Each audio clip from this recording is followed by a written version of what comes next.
The house is finally quiet. The dishes are done, the doors are locked, the last message has been answered, and the rooms around you have settled into that soft stillness that only comes when the day has truly stepped back. A refrigerator hums somewhere in the dark. Floorboards release the heat they gathered in daylight. Streetlight presses a pale shape across the ceiling, then holds there without moving. Everything around you seems ready to rest. But inside, something is still awake. There is a special kind of tiredness that arrives when the body wants sleep, but the mind keeps walking back into one old room. It is not only thought, it is sensation, a tightness under the ribs, a heaviness in the throat, the small helpless shock of feeling your whole chest lean toward a moment that can no longer be changed. Perhaps you know that feeling. You lie still, but behind your closed eyes the scene begins again. The same sentence, the same silence, the same look on someone's face, the same missed chance to stay, to speak, to tell the truth, to soften, to go back, to do the one small thing that might have changed everything, or so the mind insists. And so it replays, not because it enjoys suffering, but because some frightened part of you still believes that careful attention might become repair. If you review the memory one more time, perhaps you will finally see the hidden hinge. Perhaps you will find the exact second where the whole past could have turned another way. But night has a way of deepening that illusion. In daylight, life keeps interrupting. There are errands, dishes, traffic, weather, work. At night, nothing interrupts. The old moment has space to return in full detail. The sound of your own voice, the position of a hand on a table, the color of a wall, the pause before a goodbye, the object that was dropped, the door that was not opened, the call that was not made. Tonight, I will not ask you to defeat those memories. I will not tell you to force forgiveness. I will not say lightly that everything happens for a reason, and I will not pretend the past becomes harmless just because the room is dark and the hour is late. Instead, I will stay near you while the mind does what minds do. We will walk through a handful of lives, each one carrying the same hidden labor in a different shape. A woman standing under a kitchen light long after midnight. A man on a rain-dark platform where one train was missed twice, once in life and once in memory.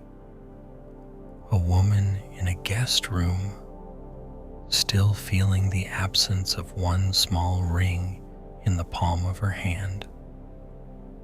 A father staring across an orchard where love and control once grew from the same root. A librarian in a parked car, hearing again the careless sharpness in her own voice. A widower on a ferry dock, unable to stop replaying the paper he signed. A woman in a hospital corridor, bargaining with a lost day. A former novice under Temple Eaves, still afraid one hidden act has named his whole life. These stories will not rush toward a lesson. They will move slowly, the way tired hearts move. They will pause where pain pauses. They will return where memory returns. And if you listen without asking too much of yourself, perhaps something gentler will begin to happen. Not correction, not erasure, only a little more room around the wound. That is enough for tonight. We begin in a kitchen where one light is still on and a woman who has mistaken staying busy for staying faithful. Story 1. Anna and the Kitchen Light. The microwave clock said 2:14 a.m. Its green digits were the only things in the kitchen that seemed alive enough to insist on time. Everything else had fallen into a strange after-midnight suspension. A half-empty mug of tea sat beside a stack of grocery receipts. A spoon rested in the sink. The radiator under the window clicked now and then, giving off a dry metal warmth that never quite reached the corners of the room. Anna sat at the table with both hands around the tea she had already forgotten to drink. The kitchen was too bright for the hour. The fluorescent light over the stove flattened everything it touched. It made crumbs look accusatory. It made dust shine. It made the white cupboard doors seem hard and clinical, as though this were not a room inside a narrow house on a sleeping street, but some place where evidence was being kept. She liked that light for reasons she would never have named aloud. As long as it stayed on, there was still something to do. A receipt to sort, a pan to dry, a dish towel to fold more neatly, a counter to wipe again, though it was already clean. If the light remained on, then the night had not yet reached the part where she would have to feel herself stop. That was the part she dreaded. All her life, Anna had been loved most easily when she was useful. No one had said it plainly. No one had taken her by the shoulders as a child and told her that care must be earned through service. But some lessons do not arrive in language. They arrive in atmosphere. She had grown up in a house where tension could be sensed before it could be discussed.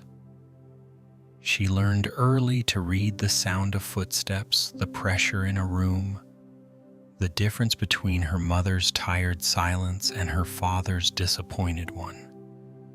She learned to clear plates before being asked, to remember appointments, to quiet her own wants while other people's needs pressed forward. When adults praised her, it was almost always for being helpful. When trouble passed through the house without breaking anything, she often discovered much later that her own vigilance had been part of the repair. It gave her a shape. It gave her worth. It gave her a role she could step into before she understood that children are supposed to be held, not employed by the emotional weather of a family. Now she was 46, and the role had long outlived its original necessity. Her daughter lived several states away. Her job at the public library filled her days with other people's small crises, missing forms, broken printers, overdue books, and confused questions. She answered in the same calm voice no matter how tired she felt.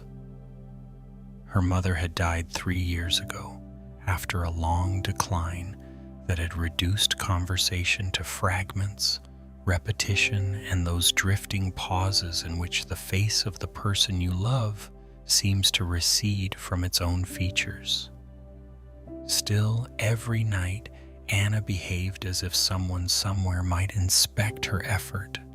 That was why she remained at the kitchen table long after any practical reason had passed. She picked up a receipt, then set it down. She folded the dish towel once more. She opened the refrigerator and looked in without seeing anything. She closed it again. In the dark window above the sink, her reflection hovered faintly over the backyard. Pale and tired and somehow watchful. The worst memory did not come all at once. It never did. It entered by way of ordinary things. A chair, a spoon, the shape of winter light against linoleum, her mother's old cardigan once left on the back of that same chair. The memory lived not in one clear picture, but in a series of details that still knew how to find one another. That Tuesday had also been cold. Her mother had been sitting at the same table, though her hands had already changed by then, thinner, almost translucent, the skin marked by time and medicine and frailty. The kettle had whistled. Anna had been late for work. Her mother had asked the same question for the 4th time that morning. Was the doctor appointment today or Thursday? Anna had answered gently the first 3 times. The 4th time she had turned too quickly. Fatigue spoke before mercy did. For the last time, Mom, I already told you. Not shouted, not screamed, but sharp enough to cut the air, sharp enough to leave her mother quiet in a new way. That was the thing the mind kept returning to, not because it was the worst thing anyone had ever said, but because it had been said to someone who was fading, someone who could no longer defend herself from the tone even if the words themselves were simple. Her mother had lowered her eyes after that, just for a moment. She had touched the edge of the tablecloth and said, almost to herself, "I know, dear. I'm sorry." That was the sentence that stayed. Not "I'm sorry" for what? Not even an accusation, just an old woman apologizing for having become difficult to carry. Anna had apologized later, many times. She had made the tea. She had found the appointment card. She had kissed her mother's temple before leaving for work. Life had continued as life does, over the top of moments that do not understand. They will become permanent. Then illness deepened, speech thinned, recognition flickered, and before another winter had fully closed, her mother was gone. Since then, the sentence returned almost nightly. Not in full theatrical force. That might have been easier. Instead, it came the way a drip comes through a ceiling, quiet, repeated, impossible to ignore once heard. For a while, Anna believed the replay was a form of love. If she kept returning to the moment, perhaps she was refusing to abandon her mother. If she kept the pain sharp, perhaps that meant the relationship remained morally awake inside her. To let the memory soften felt suspiciously close to disrespect. To stop punishing herself felt like betrayal. So she developed rituals that disguised themselves as housekeeping. She would stay up long after the neighborhood had gone dark. She would wipe counters that had already been wiped. She would stack papers, check locks, rinse mugs, prepare tomorrow's lunch, and keep the kitchen bright enough to postpone the darker work of grief. Exhaustion made the ritual feel righteous. If she was tired enough, she could tell herself she was simply responsible, not haunted, not afraid. Her daughter noticed before she did. One night during a phone call, her daughter had asked, lightly at first, "Mom, what are you doing?" "Just getting a few things ready." At midnight? Anna had glanced at the clock and felt for a second the strangeness of her own life, as though seeing it from across the room. "It's not really midnight." "It kind of is." There had been a pause.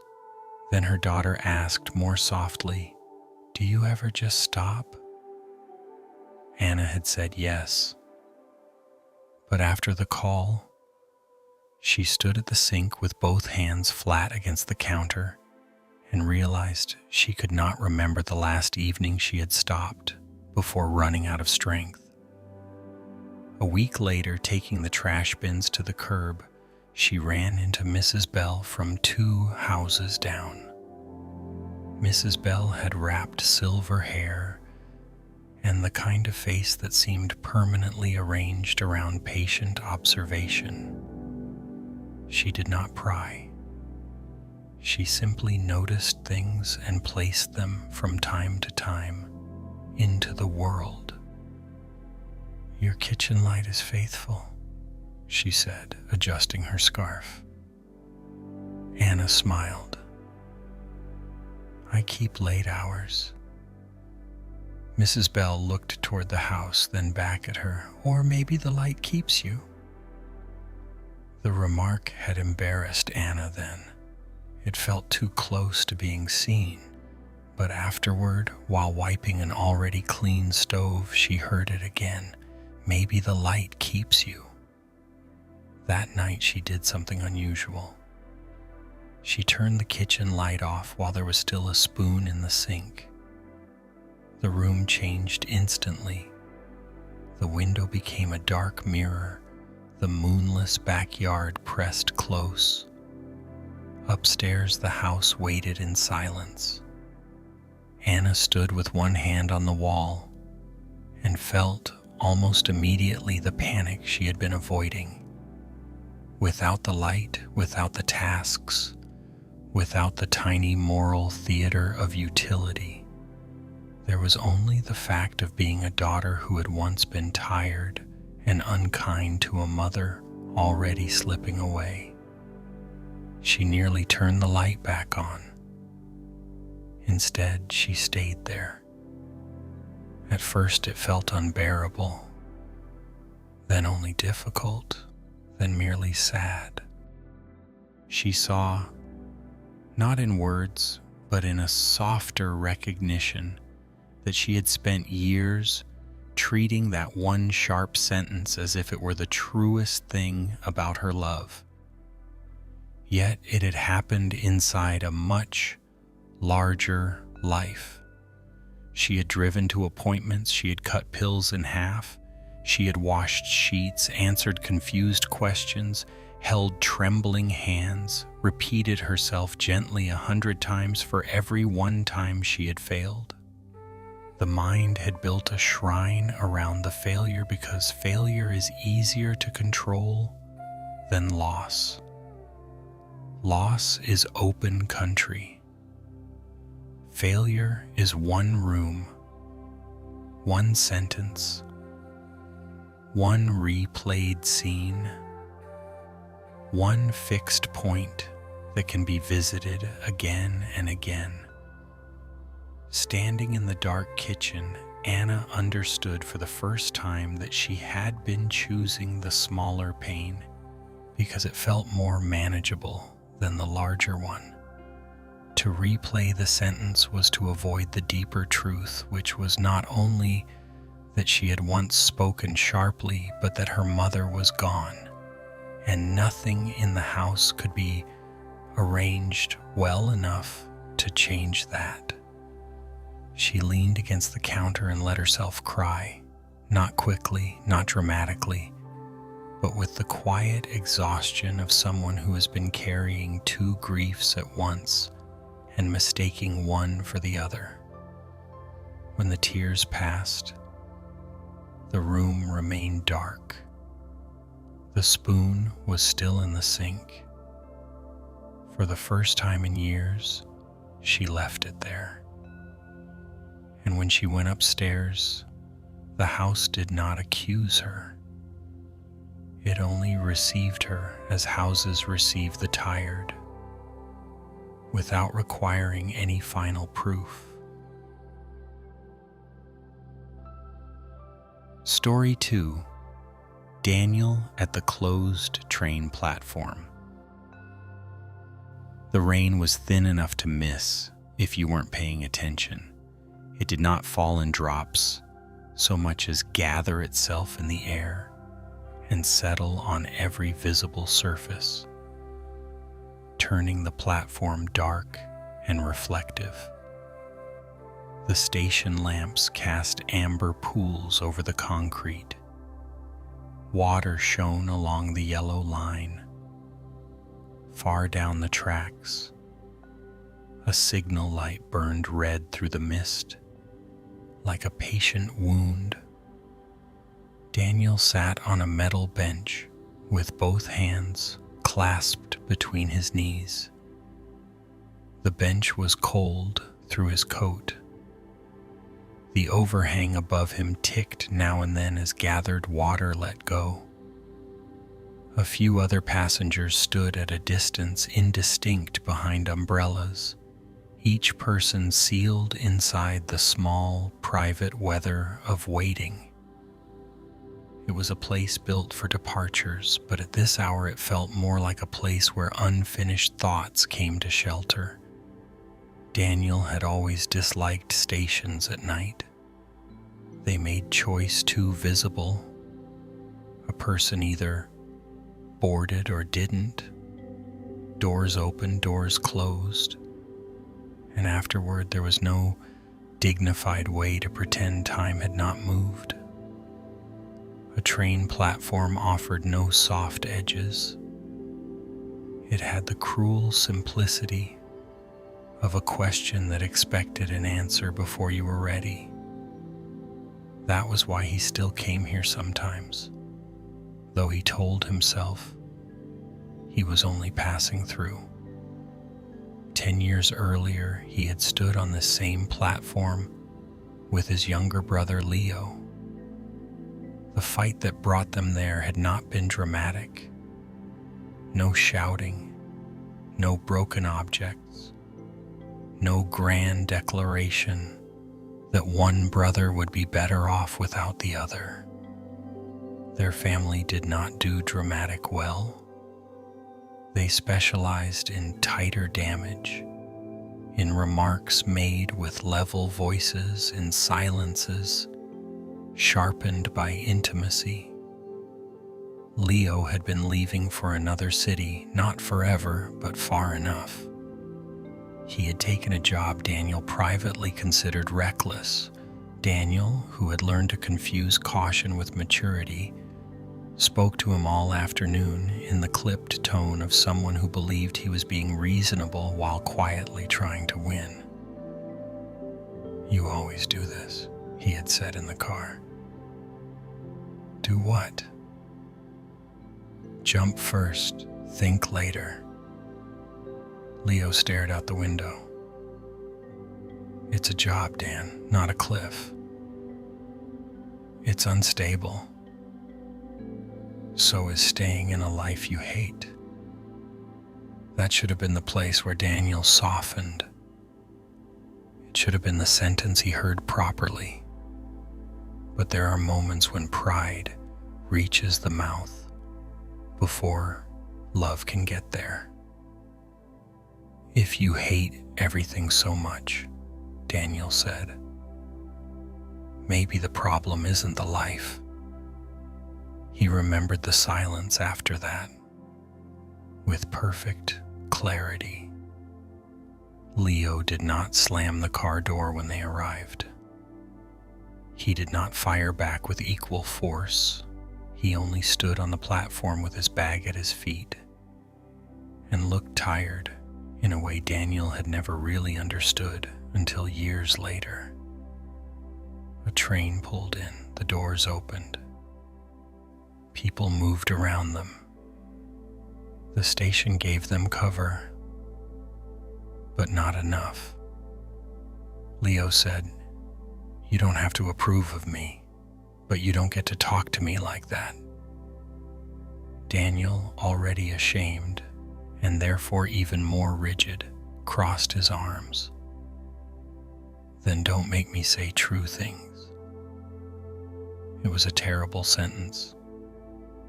Not because it was entirely false, but because truth used as a weapon leaves a different kind of wound. Leo picked up his bag. There was still time then. Time to say, "Wait." Time to say, "I'm angry, but I don't want this to be the last version of us before you leave." Time to grab the strap of the bag and laugh at himself and start over poorly, if not gracefully. But Daniel felt the old masculine instinct to hold position, to remain still, rather than risk appearing needy, uncertain, apologetic, or young. So he stayed where he was. Leo boarded. The doors closed. Daniel watched his brother's face disappear behind streaked glass and told himself they would talk when emotions cooled. That was the story he used on the drive home. It was the story he used the next week and the next month and for a long time afterward. But life, being under no obligation to cooperate with emotional timing, became crowded. Leo settled into the new city. Calls became rarer.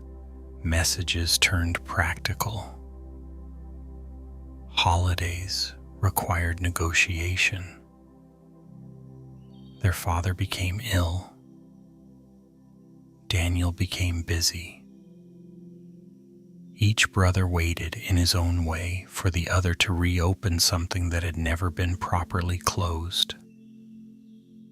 Years passed like that. Then distance hardened into habit. What haunted Daniel was not only the fight, it was the moment after the fight, the moment when repair was still physically available. And he chose stillness instead. The mind returned to that platform because it loved clear geometry.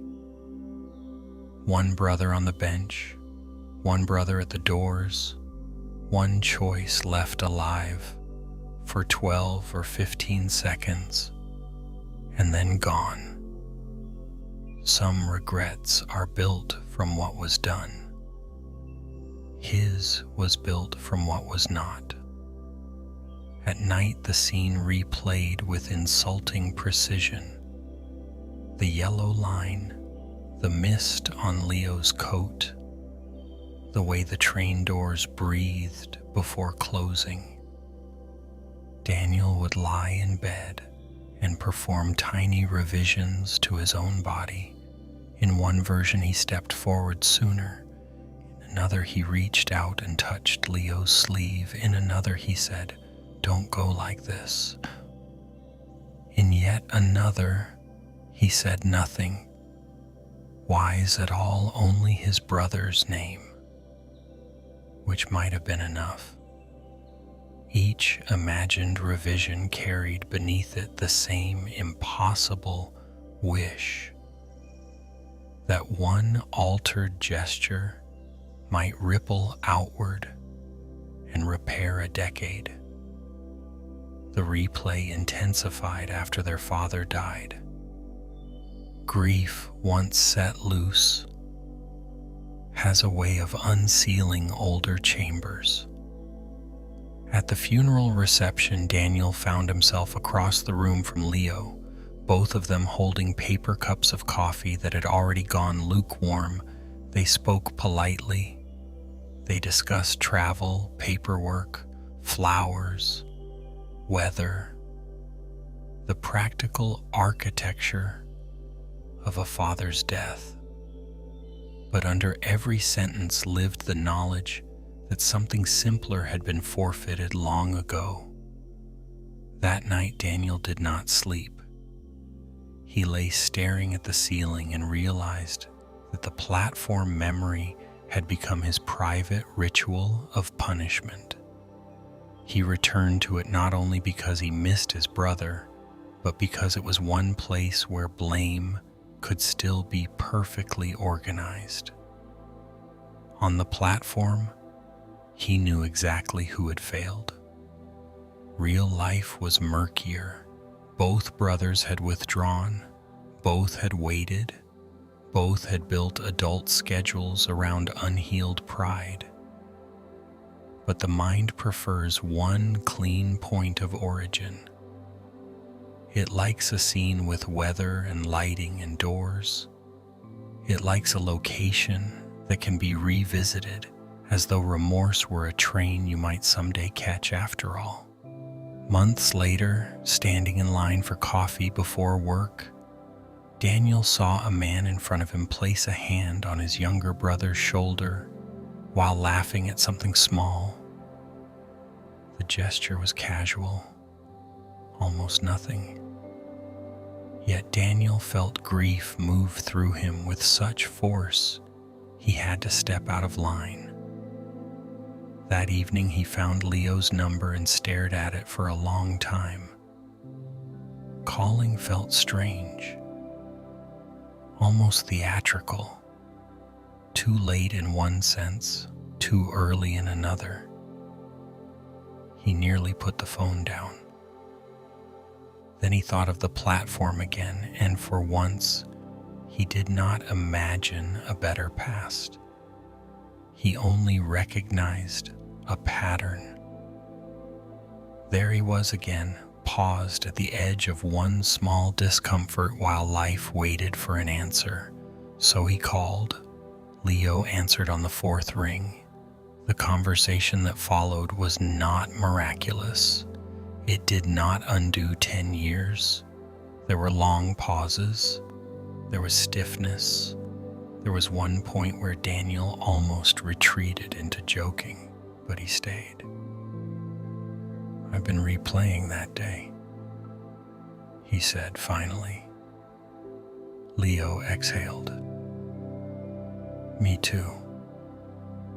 Daniel looked out his apartment window into the dark and felt for a moment the old platform under his feet. "I should have stopped you," he said. "No," Leo replied after a while. "You should have talked to me." The distinction mattered. He could not go back and board the train. He could not become the version of himself who knew in time what silence costs. But sitting with the phone pressed to his ear, he began to understand that the mind had been replaying the station because it could not accept an absence.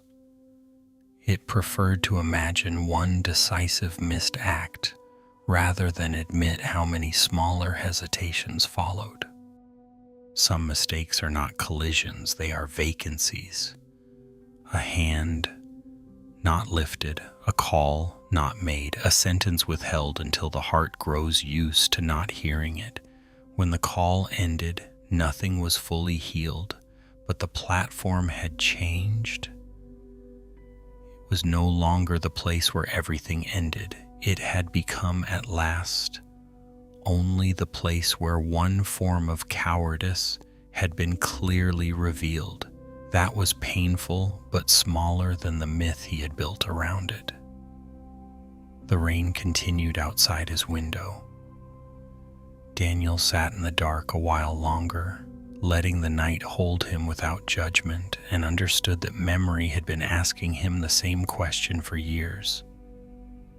Not can you change that moment, only will you keep becoming it.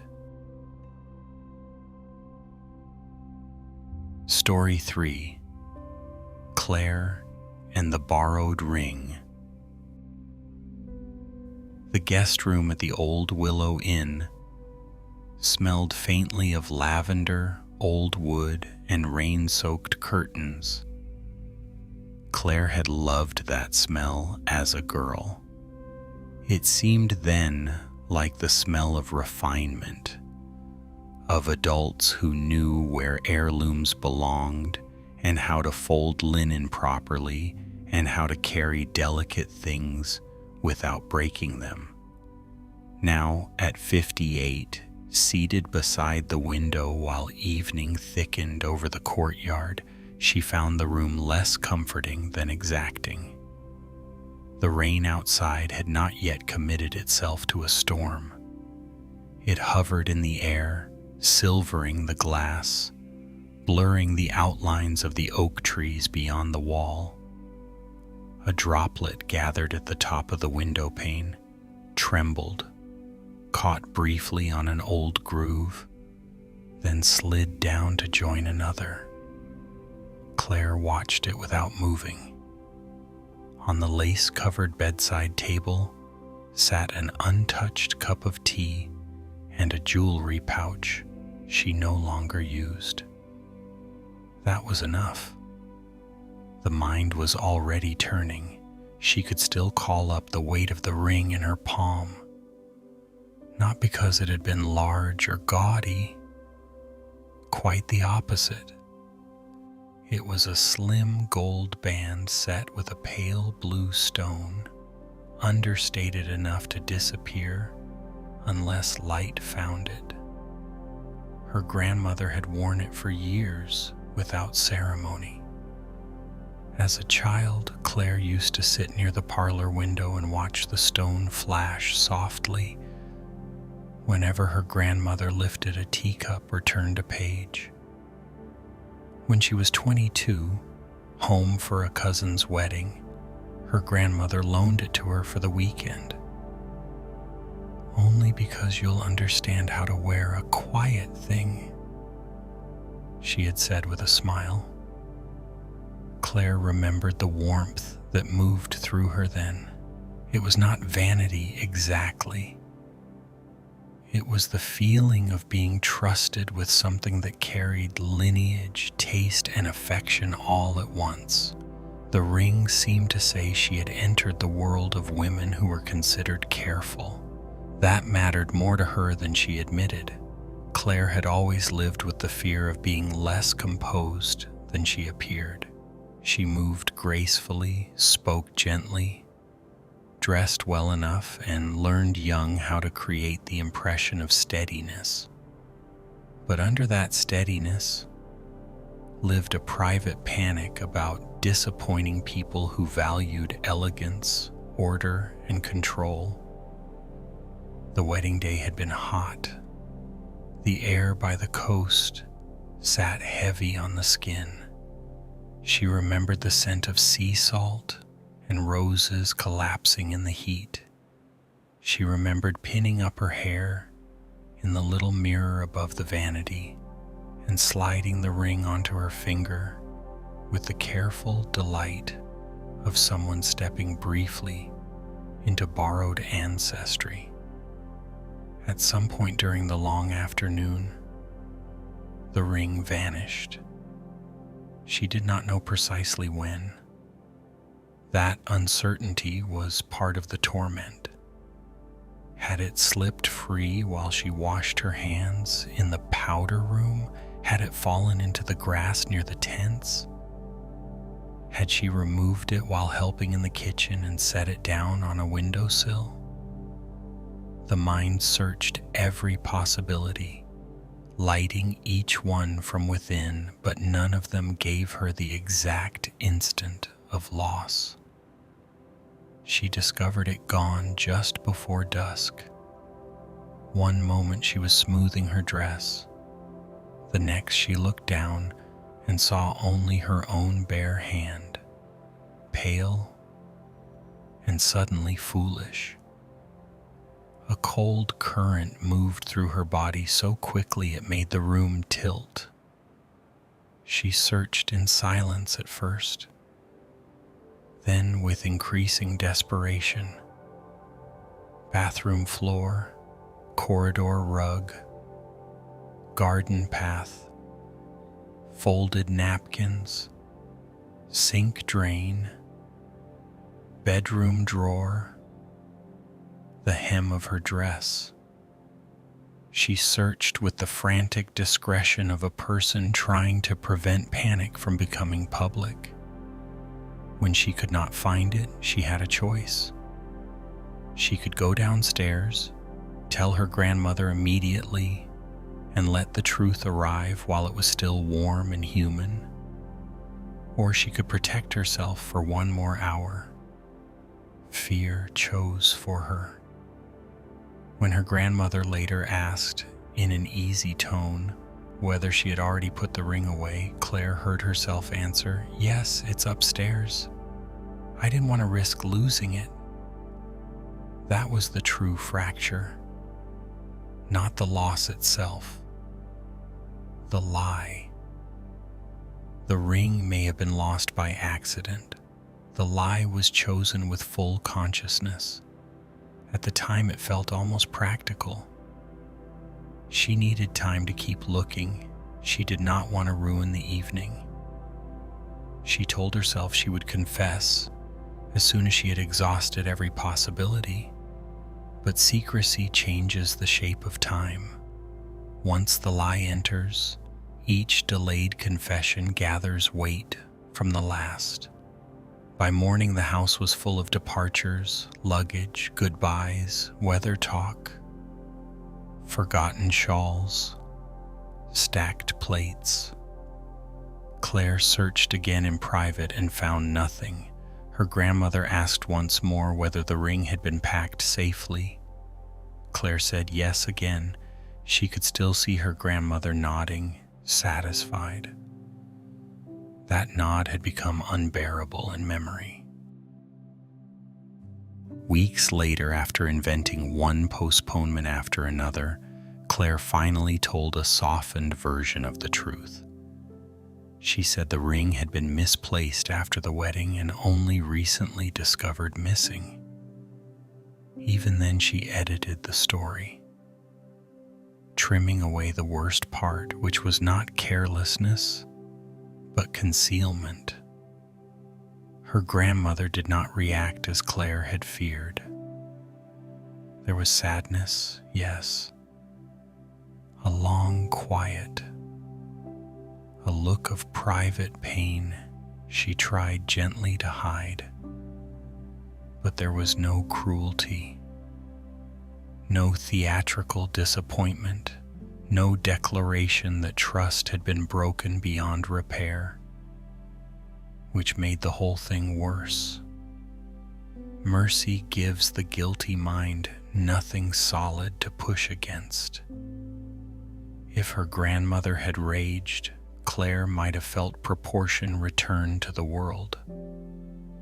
Instead, she was left alone with a softer, more enduring shame, the shame of having lied to someone who would likely have held the truth more kindly than she had imagined. Her grandmother died 6 years later. After that, the memory hardened, not because the ring itself had grown more valuable, but because the lie could no longer be answered directly. Claire could no longer go back with the full truth in both hands. She could no longer say, "I was more afraid of your disappointment than honest enough to deserve your trust." She could no longer offer the part she had withheld. So the night mind took over. In darkness, the scene replayed with unnerving intimacy. The hot bedroom, the dampness at the nape of her neck, the moment her fingers touched bare skin where the ring should have been.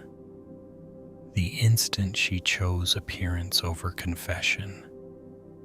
That was the hinge. That was what the mind circled. It was not replaying the loss. It was replaying the turn toward hiding. There were seasons when the shame dulled, then nights when it returned with full force. Sometimes it was triggered by almost nothing. A ring dish in a hotel room, a young woman laughing while fastening borrowed jewelry for a wedding, a glance at her own hands while washing them. The body remembered before language did. Years later, after her mother had sold the old cottage, Claire was helping clear a drawer in the vanity when she found a folded note tucked beneath a sachet gone dry with age. The note was from her grandmother. The handwriting sloped gently. It was clearly written long before the wedding, perhaps years before. It said only this: "For Claire, if this is ever yours, wear it lightly. Nothing precious survives by being gripped too hard." Claire sat on the floor with the note in her lap and wept in a way she had not allowed herself to weep over the ring itself, because the note exposed the whole tragedy. She had believed precious things were preserved by vigilance, by performance, by looking composed at any cost. But her grandmother, who understood objects and people better than Claire had known something else. To grip too hard is its own form of loss. That night in the inn, now returned for an anniversary gathering she almost declined, Claire sat in the guest room and let the memory widen beyond the lie. Yes, she had hidden. Yes, she had failed to tell the truth, when truth was still simple enough to offer cleanly. But she also saw the younger self inside the mistake, frightened, eager to be worthy, more attached to the image of care than to the practice of it. The mind had spent decades turning that woman into a villain because a villain is easier to punish than a frightened daughter of refinement and pressure and self-consciousness. By the window, rain thickened at last. Claire opened the jewelry pouch and placed the old note inside. The ring was never found. That remained true. The missing ring was part of her life now, part of the terrain. But the lie no longer needed to remain the center of her identity. It was a moment, not a name, a failure, not a final description. She sat with that quietly, listening to rain move through the courtyard leaves. Then she touched the fingers that had once been bare with panic and are now lined with age. And for the first time, she did not imagine the ring returning. She imagined only the moment of confession finally completed inside her own heart. Story 4. Michael by the Orchard Fence. Just before sunrise, the orchard looked like a place holding its breath. Frost silvered the low branches. Mud gripped the edges of Michael's boots.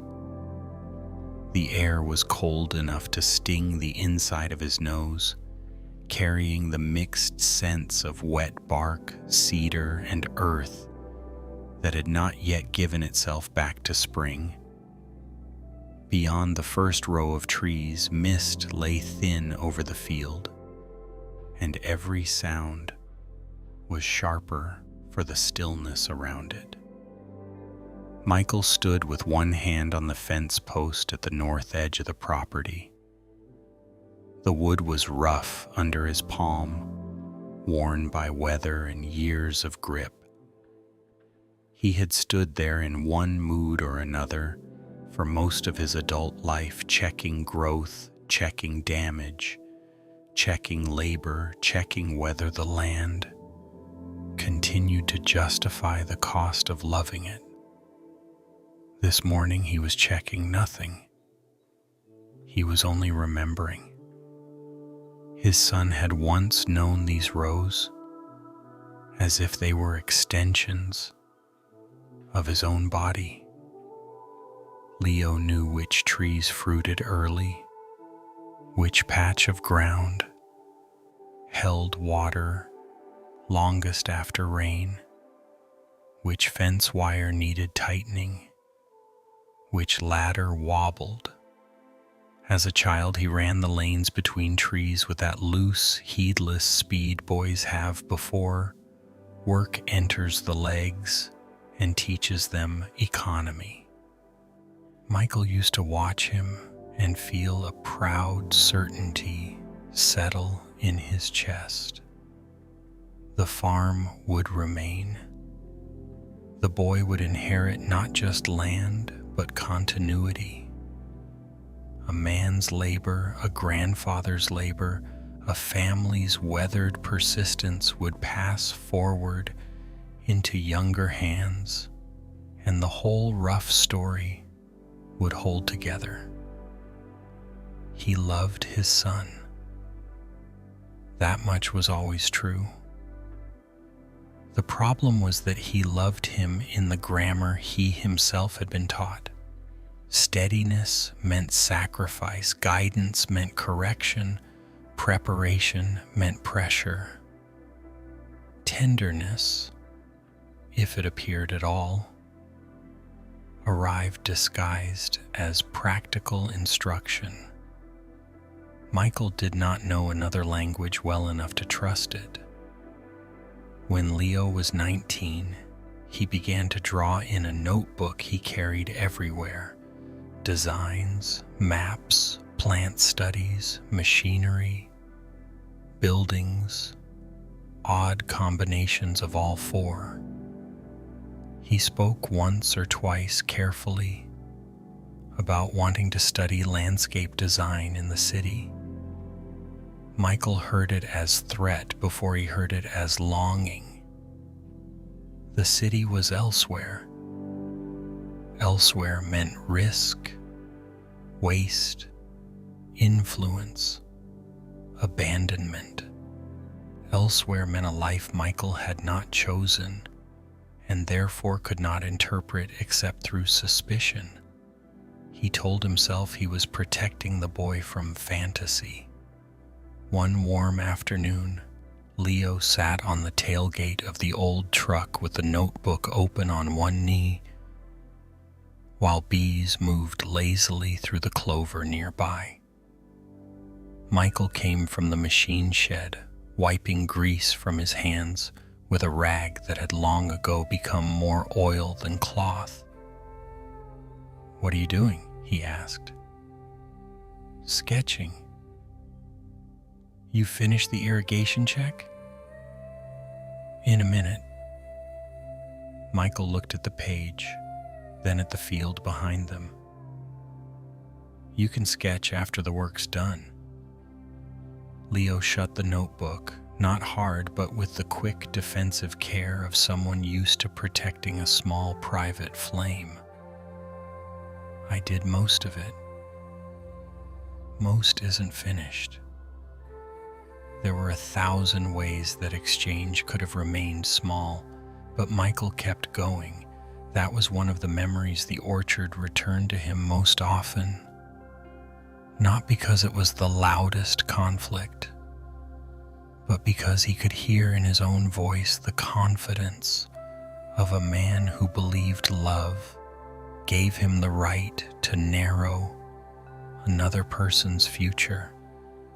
He spoke about discipline, about family obligation, about men who left land and later regretted it, about dreams that collapsed the first time money and weather stopped cooperating. Each sentence was built from fear and offered as wisdom. Leo listened with that expression Michael would only understand years later, the expression of someone discovering that being known and being managed are not the same thing. Their final break did not happen in one afternoon. It happened over seasons. Michael corrected, directed, dismissed, interpreted, forecast. Leo withdrew, argued, quieted, tried again, then withdrew farther. The farm became less home than referendum. Every task carried hidden subtext. Every conversation slid toward expectation. Even kindness arrived with pressure hidden in it like wire under bark. Then came the evening when Leo said, flat and exhausted, "You don't want me here. You want a version of yourself that agrees with you." Michael answered too quickly, "I want you to grow up."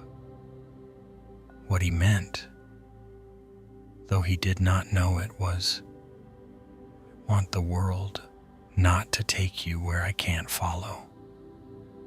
What Leo heard was enough.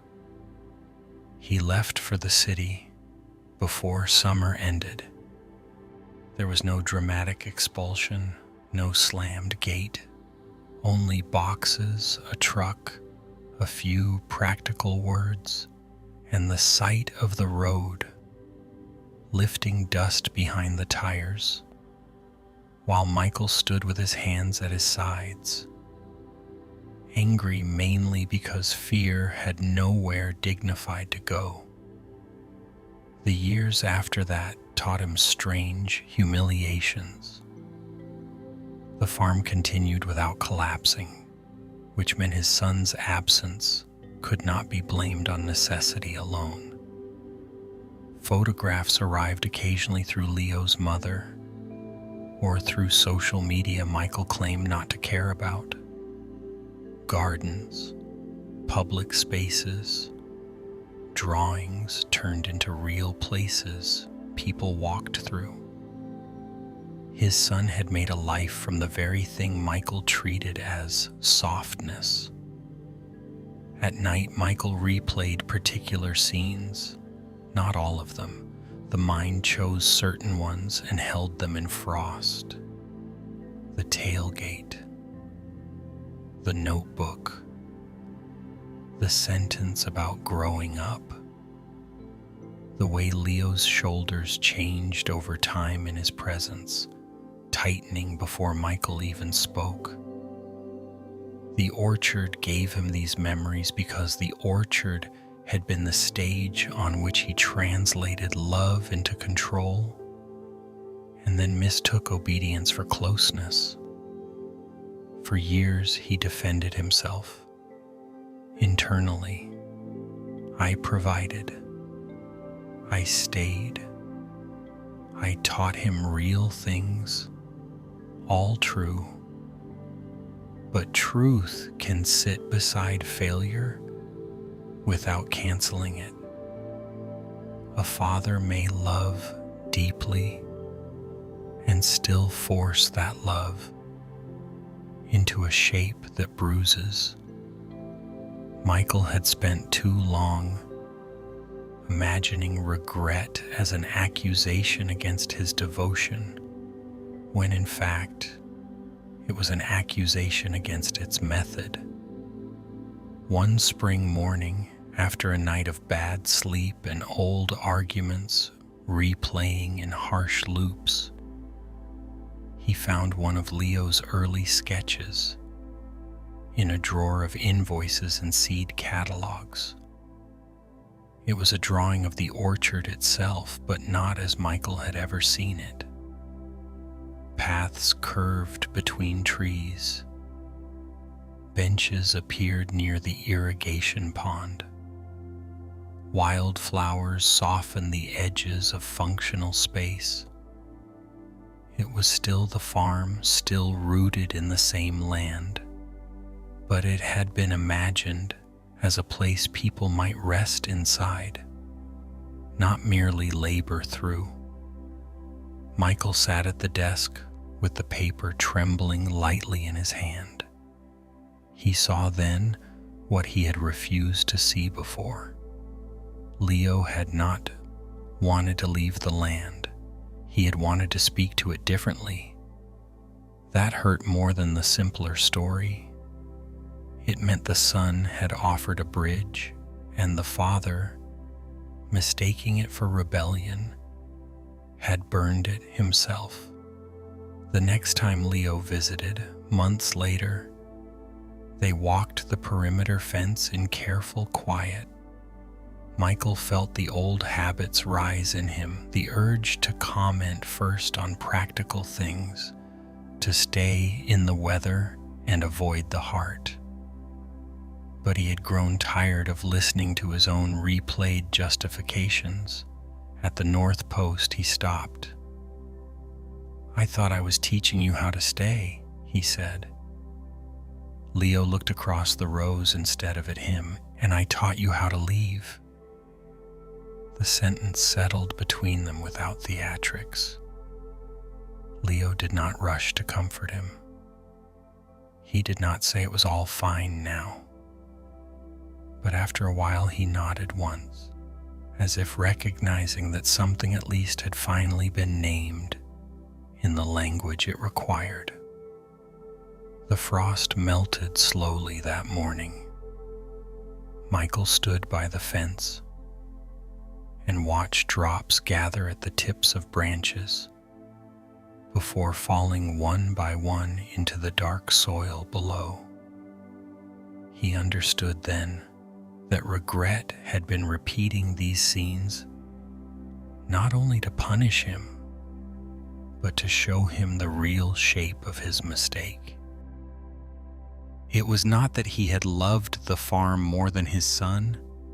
It was that he had spoken love in the hard dialect of fear and expected the boy to hear blessing where there was pressure. Love had arrived in the wrong language. And once he saw that, the orchard changed. It was still beautiful, still demanding, still full of his father's labor and his own. But it no longer seemed like proof that staying put was the only honest form of loyalty. The trees had survived weather by bending. Perhaps people did too. A breeze moved through the rows. Michael let go of the fence post. For the first time in a long while, he did not imagine forcing the past into a better shape. He only stood in the cold, breathing the smell of thawing earth, and allowed the grief to be what it was. Not the loss of authority, the loss of years when tenderness might have been easier than instruction. The rooms are different, but the labor is the same. A kitchen gone bright with sleepless duty. A rain-dark platform where pride held still too long. A guest room carrying the weight of one hidden lie. An orchard where love hardened into instruction and then wondered why it was left alone. Night gathers these places with peculiar efficiency. It carries them back to the bed, the chair, the late quiet of a room where no one is watching but the self. And once they return, the mind begins its old work. It walks the perimeter. It checks each hinge. It opens the same door again. It asks the same hopeless question in a dozen slightly altered forms. What if I had been kinder? What if I had moved sooner? What if I had told the truth? What if I had loved without pressing so hard? There is tenderness in that questioning, though it rarely feels tender. The mind reopens old rooms because it believes vigilance is loyalty. It fears that if it stops revisiting the injury, it will become careless, disloyal, or morally asleep. So it keeps watch. It stands guard over what cannot be changed, as though remorse itself were a lantern held through the dark. But a lantern can become a burden, and the hand that carries it grows tired. Perhaps that is what you are feeling tonight. Not only guilt, but fatigue. The dragging fatigue of a self that has been supervising the same pain for too long. Even rest begins to seem undeserved when part of the mind is still on patrol. So we go on quietly, not away from regret, not yet, but deeper into the many forms it takes. Because when a feeling appears in different lives, its true outline begins to show. And sometimes that outline is gentler and sadder than the verdict we first gave ourselves. There is more to see.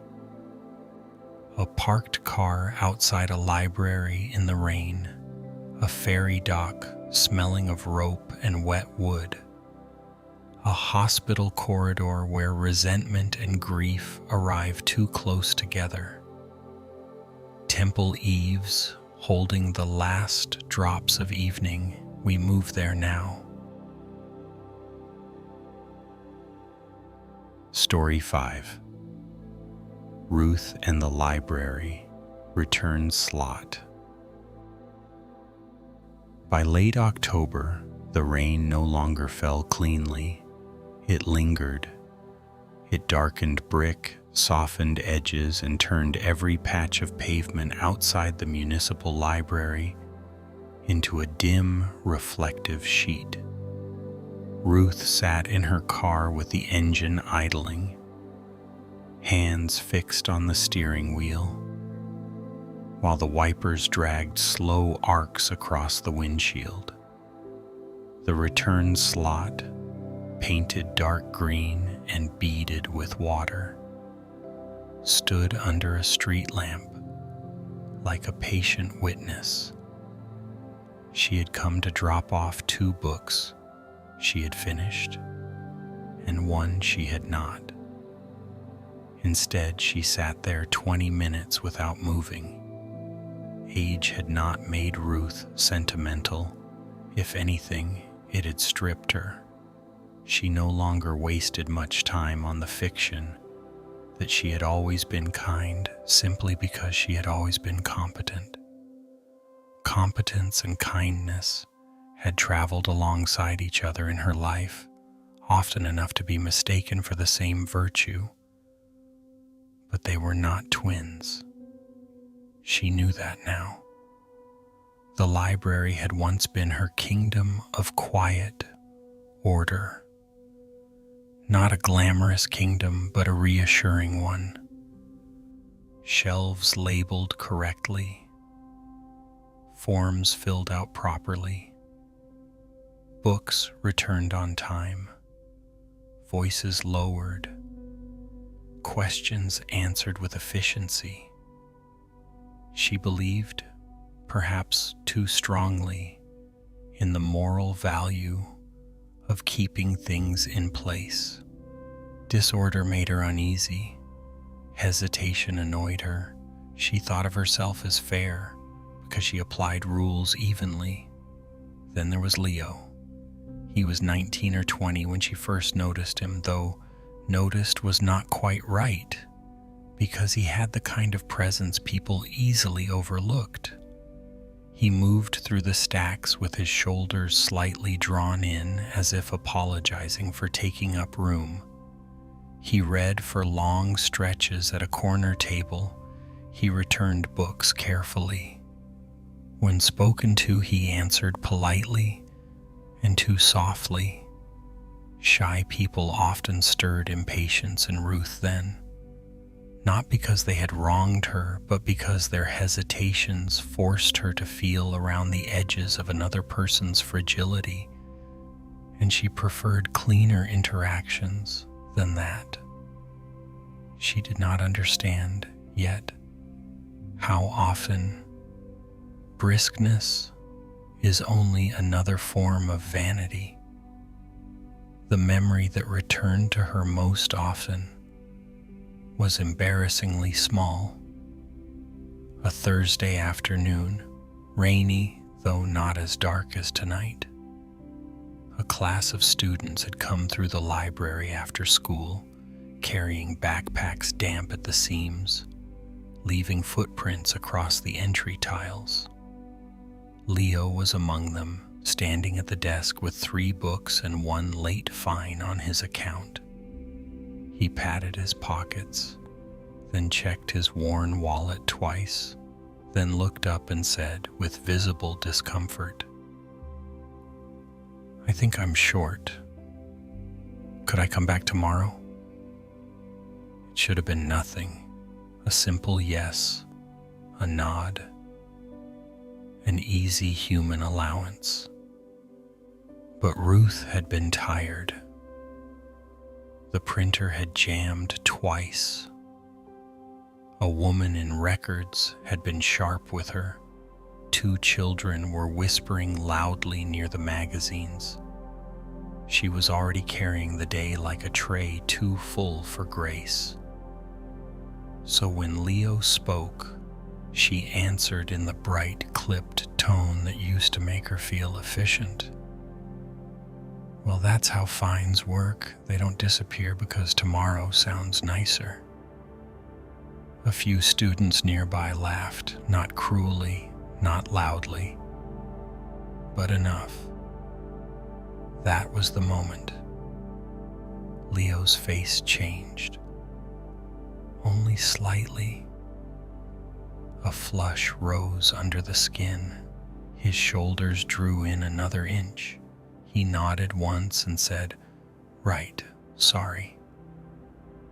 Then he gathered the books he could not borrow and stepped aside with that peculiar speed shy people use when trying to remove themselves from visibility. Ruth remembered feeling at the time not guilt, but justification. Rules were rules. He needed to learn. If a little embarrassment helped him remember next time, perhaps that was no tragedy. But memory does not always bloom on schedule. Sometimes a person must live long enough to outgrow their own original defense before truth can enter. What changed her was not a grand reckoning. It was repetition. Over the following months, she saw him several times. He remained polite. He still read quietly, but he no longer lingered at the desk with questions. He no longer met her eyes for more than a second. Once she watched him turn away from asking for help at the catalog terminal and instead wander the aisles until he found the wrong section and left empty-handed. The sight troubled her in a way she could not dismiss. One careless moment, she realized, had taught him the library was not fully safe. For someone louder, brasher, more defended, the remark might have vanished within minutes. But shame lands differently in different nervous systems. In a shy person, it can take up residence, it can become architecture. Years later, after retirement, Ruth kept encountering echoes of that afternoon in odd places. A timid cashier apologizing too much. A young neighbor speaking softly at the mailbox. A child in the pharmacy line clutching a library book to his chest. Each small resemblance brought the memory back, and with it the face of the student trying not to be laughed at. At night, her mind replayed the scene from angles she had not considered before. The room from Leo's position, the sound of public laughter when you are already prepared to feel foolish. The terrible efficiency with which a person in authority can convert another person's uncertainty into humiliation and call it order. That was the word that began to sour in her later years. Order. How often had she used it to excuse the pleasure of feeling correct? One spring afternoon, long after Leo had vanished into the anonymous adulthood all former students eventually enter, Ruth volunteered at a literacy event in the same library. A boy of about 14 approached the table holding a form with both hands. "I don't understand this part," he said. The old version of herself would have answered quickly, perhaps impatiently, perhaps with that same sharpened competence. Instead, she felt the whole history of one careless sentence pass through her like weather. She pulled out the chair beside her. "Sit," she said. "Let's look at it together." The boy sat, his shoulders lowered. Nothing dramatic happened. A form was explained. A question was answered. But Ruth felt something inside her shift. Not absolution exactly, only a refusal to keep reenacting the same small cruelty in new settings.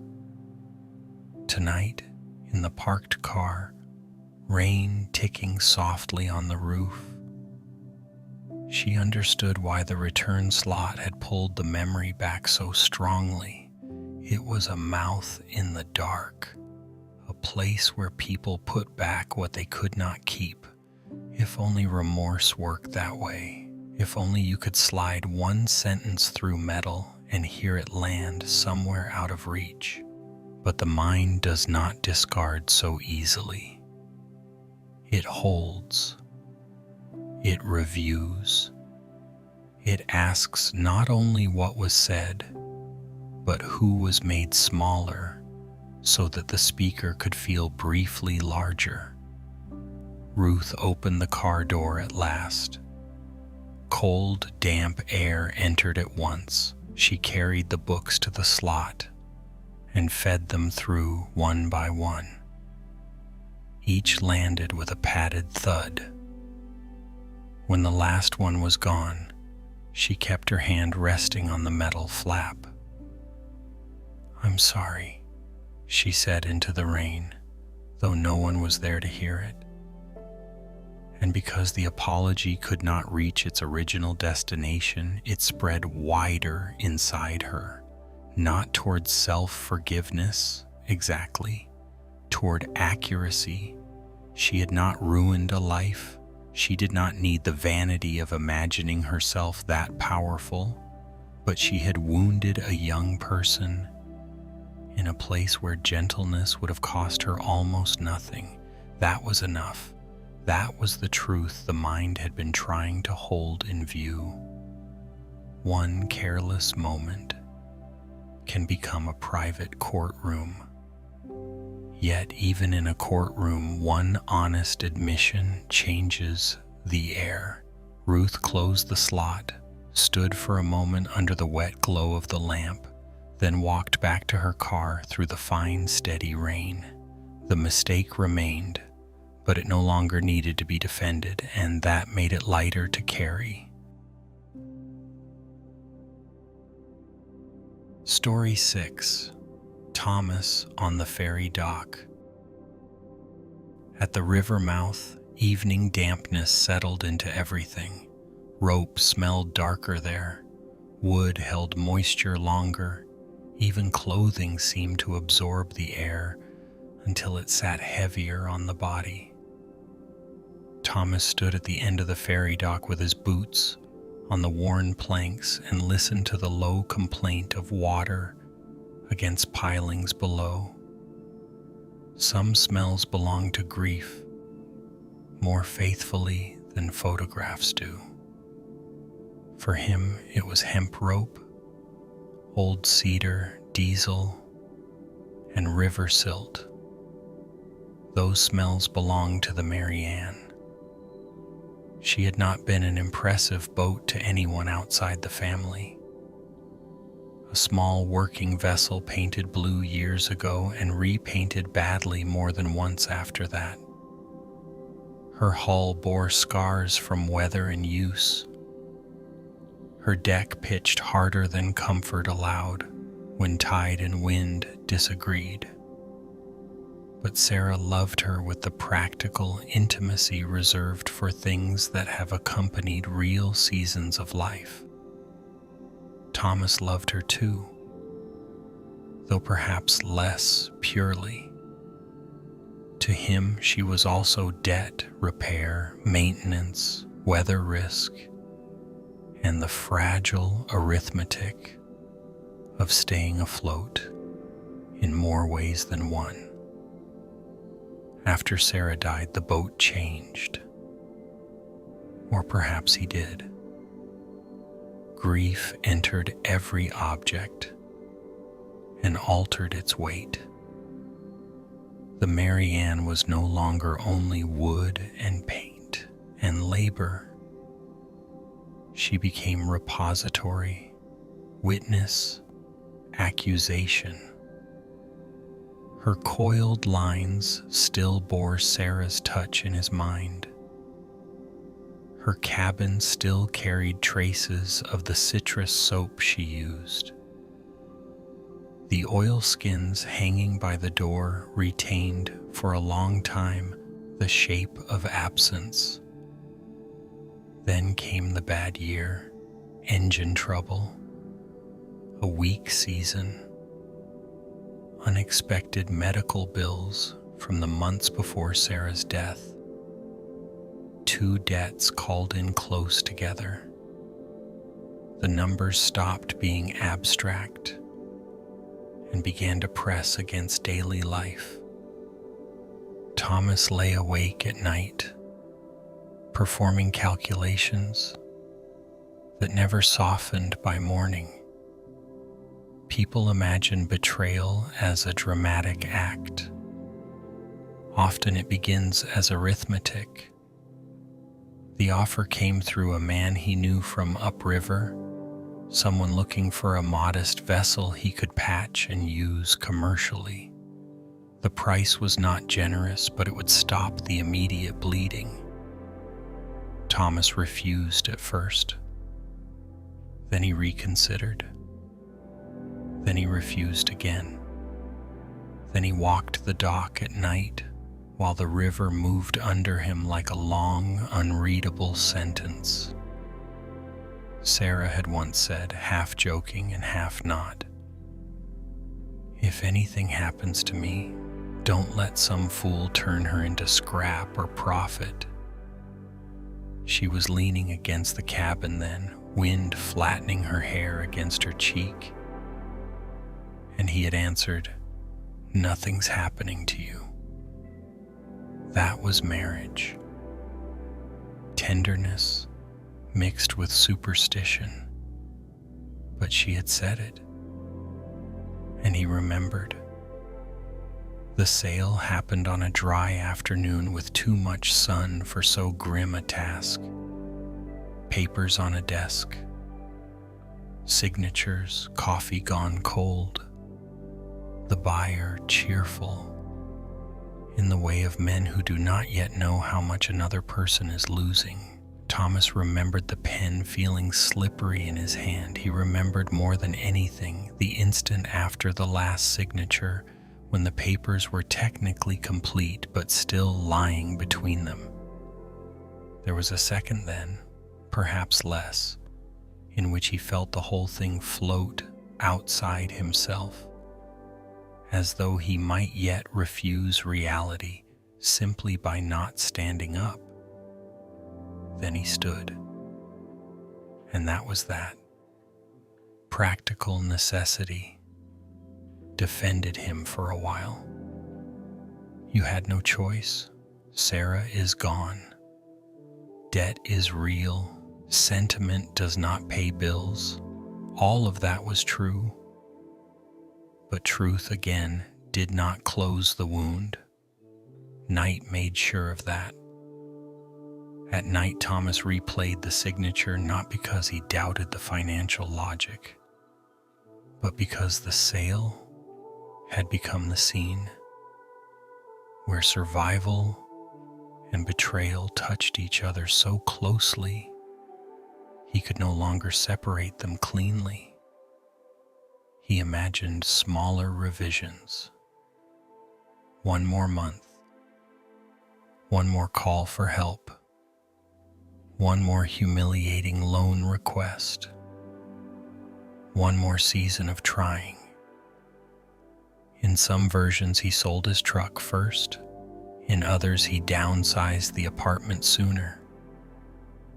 In others, he simply suffered more openly rather than convert memory into cash.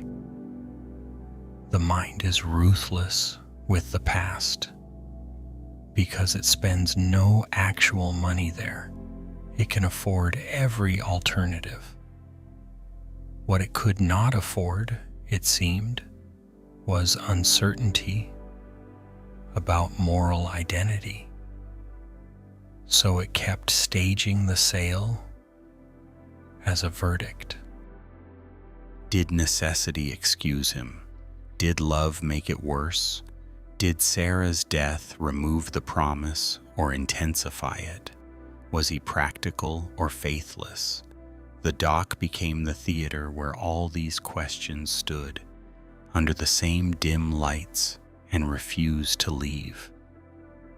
Months after the sale, Thomas took the ferry across on an errand and glimpsed the Mary Ann tied at a private landing downstream. The hull had already been altered, new paint, different rigging, a crate where Sarah once kept nets. He felt a physical jolt so sharp it made him grip the rail. That night he drank too much and sat on the kitchen floor staring at nothing. The worst part, he realized, was not that the boat was gone. It was that her afterlife no longer belonged to the life he and Sarah had made with it. Something intimate had been transferred into another grammar altogether. Years passed. Grief aged. debt resolved. He learned the tedious dignity of continued living. But still, some evenings, the smell of rope and river brought back the paper in his hand and the sense of having signed away more than wood. What changed him finally was not argument, but memory of Sarah herself. Clearer than usual one late summer evening, while he stood on the dock much as he was standing now, he remembered her laughing once after a storm when the boat had nearly broken loose and he had spent an hour cursing frayed lines. "You always think love proves itself by hanging on," she said, wringing water from her sleeve. "Sometimes love proves itself by knowing what can't be saved in the same form." He had forgotten the sentence for years, or rather, grief had buried it under the louder one about not selling the boat. Both were true. She had wanted loyalty. She had also understood weather. Standing there in the river damp, Thomas saw that the mind had replayed the sale as a pure betrayal, because pure betrayal is easier to sentence than tragic necessity. But the real pain was more human than that. He had chosen survival at a cost he would never stop feeling. He had failed one promise in order to keep the rest of life from collapsing entirely. That did not make the sale clean, it made it sad. There is relief in sadness when you have spent too long demanding a stricter verdict. He rested both hands on the dock rail and looked across the dark water until the line between surface and sky nearly vanished. The replay loosened a little then, not because he forgave himself fully and not because Sarah's absence hurt less, but because he finally stopped asking memory to produce a clean innocence that had never existed. Replay often mixes necessity with self-punishment. It takes the hardest moment of survival and forces it to stand alone, stripped of context, until it gleams like a crime. But life is rarely that pure. The river moved under the dock, carrying silt, weed, moonlight, and whatever else the current had taken without permission. Thomas stayed until the chill reached his wrists. Then he turned toward shore with the smell of rope still in his lungs, and the first faint sense that grief need not always prosecute in order to remain faithful. Story 7. Grace in the Hospital Corridor. The corridor had no window. Time there was measured by monitors, shoe soles, and the intervals between doors opening. Pale fluorescent light leaked from the ceiling in a weak, unkind wash. The floor held a faint shine from old polishing. Somewhere farther down the ward, a machine issued the same steady pattern of breaths for someone who could not make their own. Grace sat in a molded plastic chair with her head against the wall and her hands folded too tightly in her lap. The wall was cool through her hair. The air smelled of antiseptic, laundry soap, and the fatigue of people waiting for news they could not influence. She had been there long enough for the body to become both numb and over-alert, heavy in the limbs, but sharp in the chest. 3 days earlier, she had been angry. That was what the mind kept returning to with merciless accuracy. Not a noble grievance, not a great betrayal, a message from her friend Sarah that landed wrong, touched an old bruise, and arrived on a day when Grace herself was already worn thin. The words were not even especially cruel.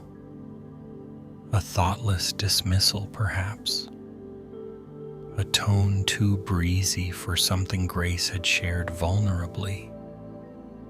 Enough to make her feel small, overlooked, and foolish for having expected care. She read the message once, then again.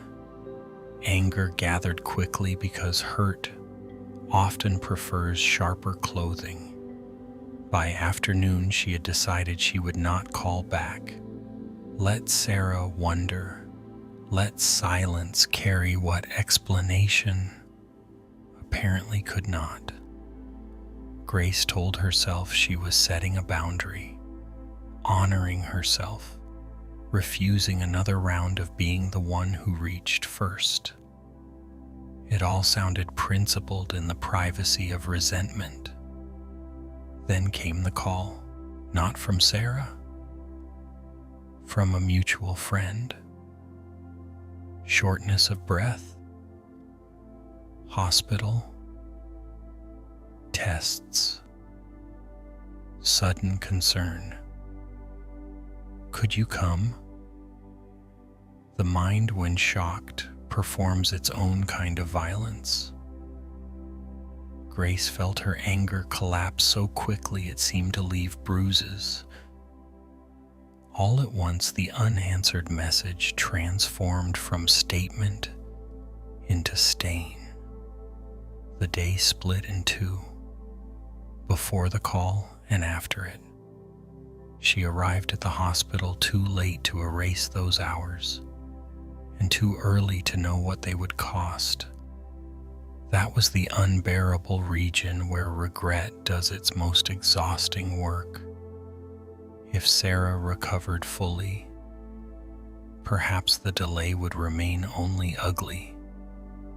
If she did not, the delay might become sacred in all the worst ways, a small human failure, enlarged by mortality into a permanent symbol. Grace hated herself for thinking in symbols, even while fear was still active, yet fear and self-judgment came braided together. In the corridor, she replayed the afternoon like a live feed. She could not pause. The sunlight on her kitchen table, the feel of the phone warming in her palm, the little hard satisfaction of choosing not to answer, the act of placing the phone face down, making tea, walking around the apartment as if the body could outpace the bruise to the heart, looking again at the message, composing 3 different replies and sending none. Under each replay ran the same desperate revision. In this version, I call. In this version, I am less proud. In this version, I understand in time that friendship should not be gambled against one bad moment. But hindsight is merciless because it is fed by knowledge the earlier self did not yet possess. That was part of the cruelty now. Sitting under fluorescent light, Grace could not remember what it truly felt like not to know the hospital was coming. Her mind edited the past into a moral test she should have recognized.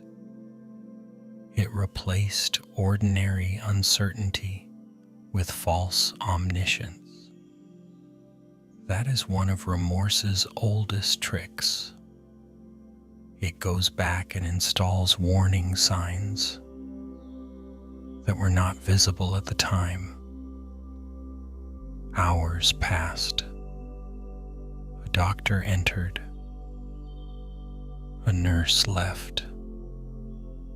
Someone down the hall cried once, briefly, then became quiet. Grace watched all of it through the haze of inward prosecution. She was not only afraid for Sarah, she was also trying to determine whether she herself had crossed some invisible line from flawed friend into unforgivable one. When Sarah's sister finally came out of the room and sat beside her, Grace braced for blame. It would almost have been easier. Instead, the woman only said, "She was asking if you'd come." That sentence undid something in her. Not because it cleared her, but because it exposed how differently love keeps its accounts. Grace had spent hours constructing a courtroom. Sarah, somewhere beyond the doors, had simply wanted her friend. When Grace was finally allowed in, the room was dim, except for one reading light and the pulse of monitors. Sarah looked smaller in the bed than Grace had ever seen her. Tubes changed the face. Fatigue altered the mouth.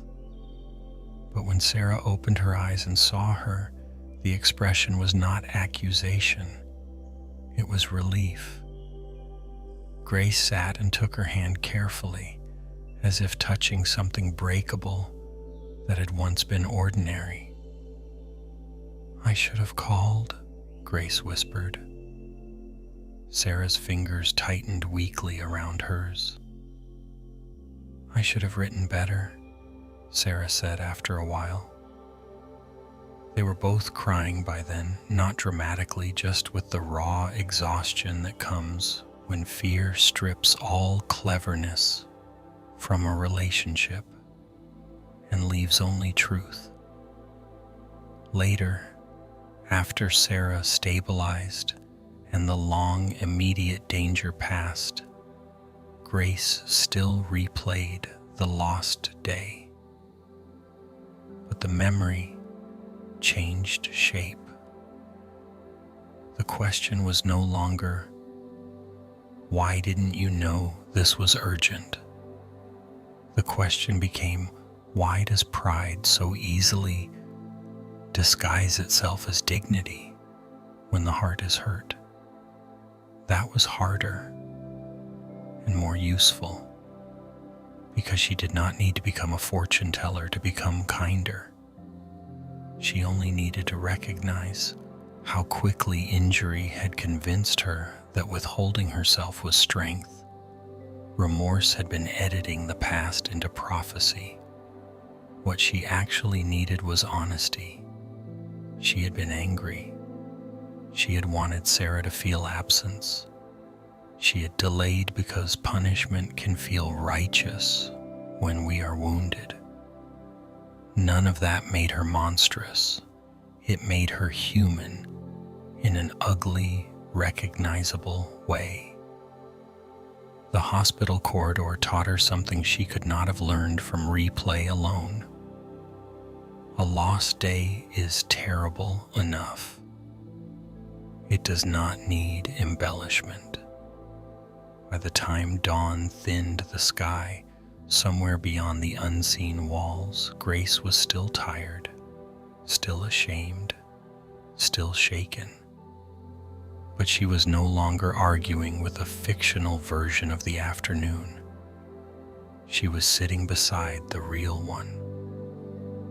Remorse edits the past into false omniscience.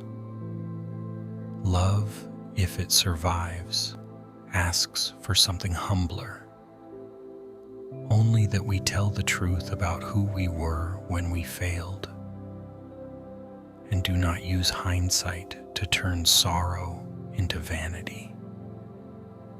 When she left the room for a moment and stepped back into the corridor, The fluorescent hum had not softened. The floor was still cold-looking. The machines still breathed for strangers down the hall. Yet the replay had loosened. It had become less a trial and more a grief. That hurt, but it also let her sit down at last. Story 8. Eli. Beneath the temple, Eaves. Rain had passed an hour earlier, but the temple still held it. Water gathered at the ends of the eaves and dropped at long intervals into the stone courtyard below. The cedar boards of the veranda had darkened almost black. A mossy rock near the drain shone green in the fading light. The whole place seemed steeped in damp stillness, as if evening itself had been washed and set carefully back into the world. Eli sat with his bare feet tucked beneath him and watched a narrow line of water find its way between two stones. In the daytime, the temple was disciplined by routine. Bells, sweeping, chanting, chopping vegetables, folded robes, visitors asking questions in lowered voices. There was always some sound by which the self could measure itself, but after rain, and especially after evening rain, silence deepened into something almost architectural. It gave the mind large rooms to move around in. For years, Eli had feared those rooms. He had entered the temple as a boy, frightened, hungry, and eager for a form of life that might make him less chaotic inside. The elder monks saw in him an intensity that could be guided. He saw in them a steadiness he mistook for freedom from all stain. The theft happened when he was 15. Even now the memory had the sharpness of lamplight in a cramped place. The storeroom behind the kitchen smelled of dried herbs, rice dust, and old wood. He had gone in searching for oil paper and found instead a cloth bundle with coins inside, set aside for market errands. Just a few. Not treasure. Not enough to change anyone's life. Enough, however, to feel enormous in the hand of a hungry, frightened boy who had not yet learned the difference between need and permission. He took them. The act itself lasted seconds. What followed lasted years. He hid the coins in the hem of his robe and spent them in the village on warm food and one foolish trinket he later threw into the river because he could not bear to keep visible proof. While eating, he imagined every passerby could see guilt lit across his face. Back at the temple, he walked through evening prayers, certain the whole room had become an eye. No one confronted him. That made it worse. A revealed crime can move. It becomes confession, consequence, repair, perhaps forgiveness. A hidden crime stagnates. It breeds interpretation. Every glance becomes suspicion. Every kind word becomes undeserved mercy. Every silence becomes a test. Eli grew older. He studied. He served. He learned long hours of stillness. He became, by any outward measure, trustworthy. The elders respected him. Younger novices listened when he spoke. Visitors sometimes said his calm seemed ancient. Inside, one narrow chamber remained unventilated. At night, especially in weather like this, his mind replayed the storeroom, the cloth bundle, the cold, quick movement of his own hand, the pounding in his chest, the lie of ordinary breathing during prayers afterward. He did not replay it because the amount taken still mattered. He replayed it because the act had fused itself to identity. A mind can do that with astonishing stubbornness. It can take one hidden act and turn it into a secret title. Not, "I stole coins once." I am the kind of person who would do that. This distinction governed Eli more than any public discipline. He worked harder than required, spoke more carefully than necessary, judged his own motives with exhausting severity. Every good deed had to clear an invisible suspicion. Was this service real or merely compensation? Was this humility sincere or performance by a thief wearing robes well enough to fool others?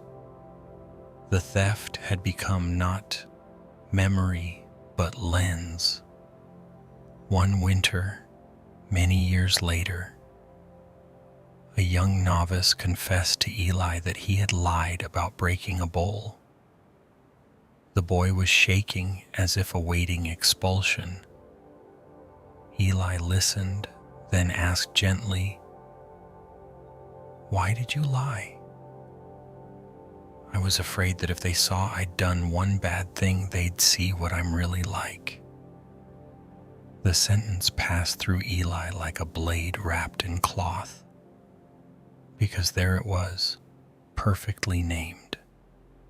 Not the lie, the larger fear beneath it.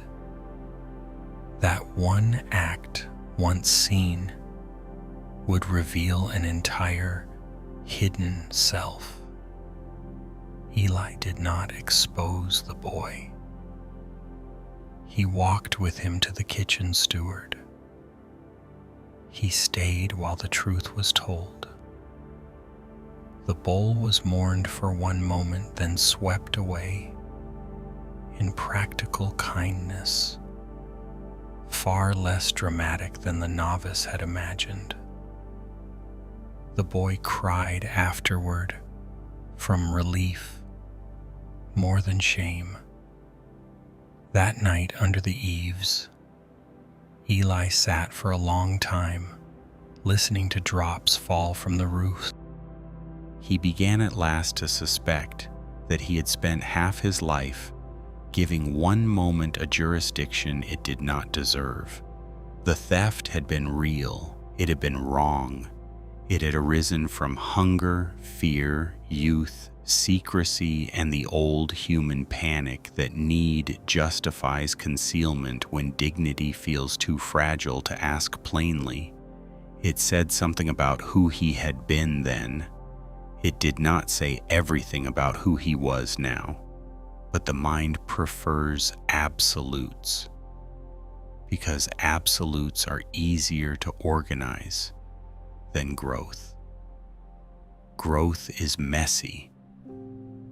It asks us to admit both the act and the years that followed. It asks us to believe transformation counts, even when the original shame still glows in memory. That was difficult for Eli because spiritual shame is especially adhesive. A person can confess to breaking a social rule and move on more easily than they can forgive themselves for failing inside a place built around attention, discipline, and moral aspiration. He had not only stolen, he had stolen in a temple. He had carried impurity into a place he wanted to imagine as pure. Yet perhaps that was the deeper illusion finally giving way. No temple removes humanness, it only reveals it more clearly. The rain had nearly finished dripping by now. The line of water between the stones had thinned. Somewhere deeper in the compound, a bell sounded once, low and round. Eli placed both palms on the damp boards beside him and breathed in the scent of cedar. He could still confess, if he chose. The thought no longer terrified him as it once had, but even before deciding that, he felt something loosen. The hidden act was no longer an invisible life sentence. It was a true part of his story, but not the only one. A mind can mistake memory for destiny. That was what he had been living under all these years. As darkness settled fully over the courtyard, Eli watched one last drop fall from the eaves and vanish into the already dark stone. He did not bless himself. He did not declare himself absolved. He only sat there, wet air on his skin, and stopped confusing endless prosecution with honesty. Sometimes that is the first mercy. The night grows quieter as these stories gather. The kitchen light goes dim, the platform empties, rain settles on the library pavement and the temple roof. Dock ropes hold their damp smell. Hospital machines keep breathing in the distance. Orchard frost loosens into drops. And still the mind wants to return. It wants the old room, the old sentence, the old pause at the door. It wants to keep standing inside the scene, because standing there feels like effort, and effort feels closer to repair than rest does. But perhaps there is another way to watch, not by pretending the pain means nothing, not by insisting every mistake was secretly necessary or noble, and not by flattening grief into a lesson it has not yet earned, only by stepping back a little.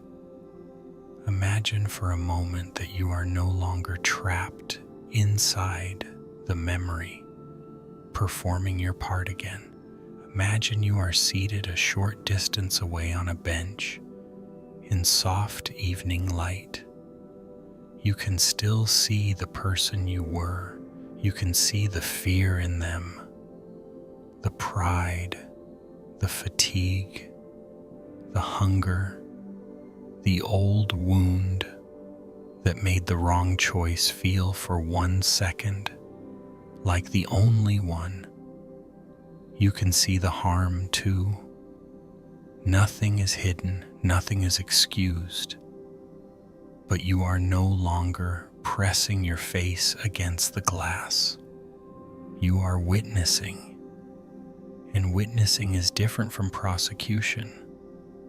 A witness notices trembling hands, tired eyes, inherited habits, the pressure of old grief, the speed with which shame turns into concealment, the way love gets tangled with control, the way resentment can masquerade as dignity. A witness sees context without erasing consequence. This matters because the mind, left alone at night, often believes there are only two choices: either defend yourself completely or condemn yourself forever. Yet the heart knows another path, quieter and more difficult. Tell the truth, then loosen your grip. Tell the truth about what happened. Tell the truth about the wound beneath it. Tell the truth about the person you were in that hour, then let the story become part of the landscape rather than the whole sky. We are close now to the end of the night's telling. The stories do not disappear. They only begin to rest beside one another. And perhaps if you are very tired, you may allow them to rest beside you too, without requiring one final verdict before sleep can come. Now the rooms begin to close, not locked, not denied, simply quiet. The kitchen still exists somewhere in memory, with its bright light and cold tea. The platform remains wet under amber lamps. The guest room keeps its lavender air. Frost still touches the orchard fence. Rain darkens the library bricks. River damp clings to rope. Fluorescent light hums in the corridor. Water gathers at the temple eaves and lets go, one drop at a time. These places remain, but you do not have to keep standing inside them tonight. Perhaps you can feel that now, the weight of your body, where it meets the mattress or chair, the slower rise and fall of breath that continues whether the mind approves or not. Breath is merciful that way. It does not wait for you to settle every old account.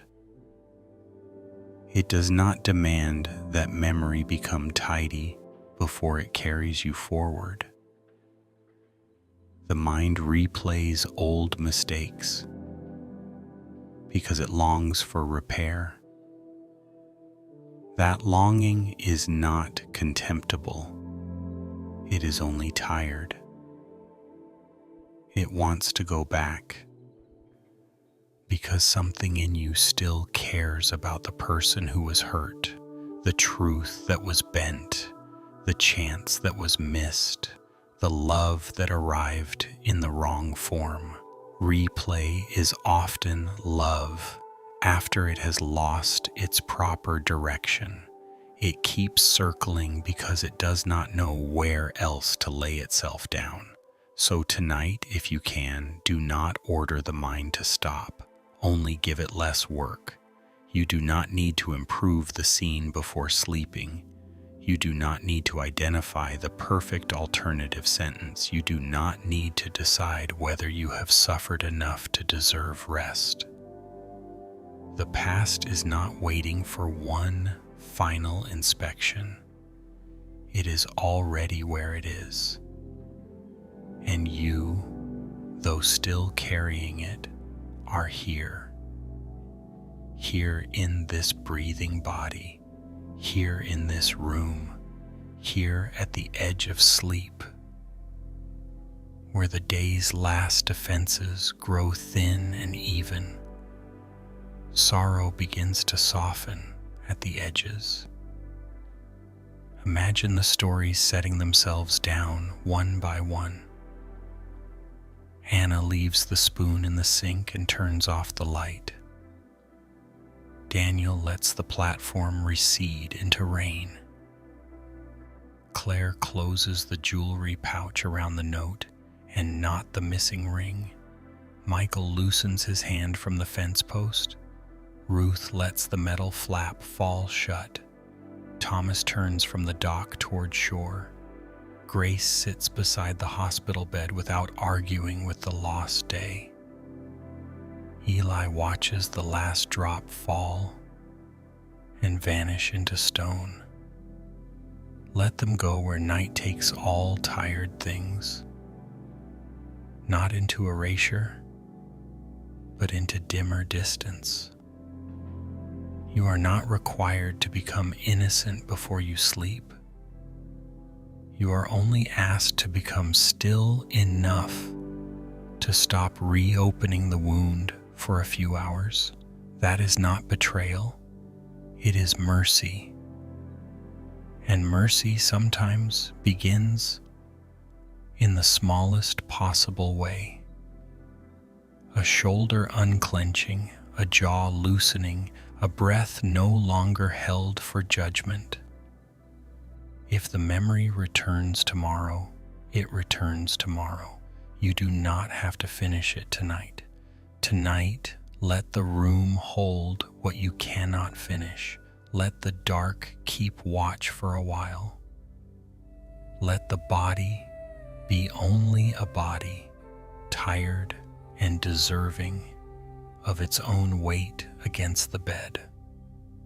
Let sleep come not as a prize, but as something older and simpler than that.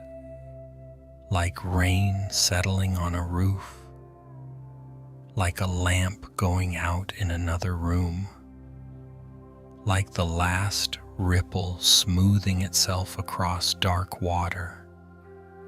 Rest now if you can.